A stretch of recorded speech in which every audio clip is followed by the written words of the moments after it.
અમારે હાલ પાણીની પૂરી સમસ્યા છે।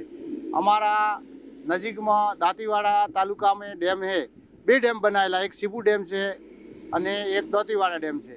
એમાં હાલ પાણી છે, બધું છે બરાબર, પણ અમારા ખેડૂતોને કોઈ લાભ નથી પાણીનો, કારણ કે નહેરો ઘણી બનાવી સરકારે, તો આખી જમીન બધી સારી સારી મૂકેલી છે। અમુક નહેરો તો અમુક જગ્યાએ પાણી વધારાનું હોય તો ગાઢે, તો અમુક જગ્યાએ પાણી આવે, અમુક જગ્યાએ નથી આવતો, અમુક બુરણ થઈ ગયું। તો આટલી મારી વિનંતી સરકારશ્રીની છે કે તમે આ નહેરોનો ખુલાસો કરી એનો કામગીરી ચાલુ કરાવી અને એનો પાણીનો અમને થોડા ઘણો આશરો આપે તો અમારે સરકારશ્રીની આ વિનંતી છે। હાલ અમારે ડીસા તાલુકામાં પાણીની ખૂબ વિકટ છે। એવી પરિસ્થિતિ છે કે હાલ કોઈ ખેતી થાય પણ 50% જ થાય, પૂરતી ખેતી થતી નથી। અને જે ખેત તલાવડી બનાવે એ સારી બાબત છે, બોર રિચાર્જ કરે એ સારી બાબત છે, પણ જો ટોકી જમી હોય એ કેવી રીતે ખેત તલાવડી કરે, એનું નેટ પૂરતાનું ભરણ પોષણ થતું હોય।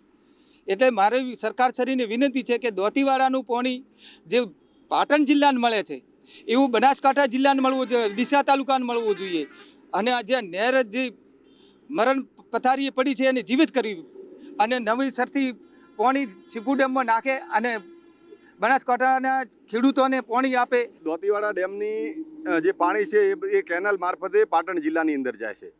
તો બનાસકાંઠાની અંદર અને એમાં ડીસા તાલુકાની અંદર સીપુ ડેમ પણ આવેલો છે અને સીપુ ડેમ દ્વારા આપણા અહીંયા બનાસકાંઠા આજુબાજુમાં એમાં ડીસા તાલુકાની અંદર પાણી પહોંચે એવી પરિસ્થિતિ છે। તો સીપુ ડેમ અત્યારે ખાલી છે। બનાસકાંઠાની અંદર 2 ડેમ છે।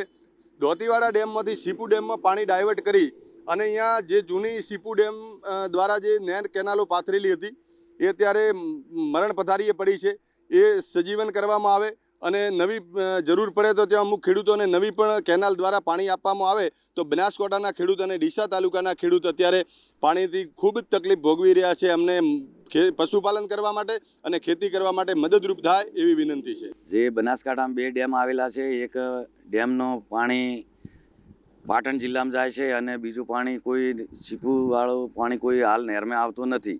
સરકારશ્રીને વિનંતી છે કે ખેડૂતોની 2 હાલકારી છે પાણી માટે।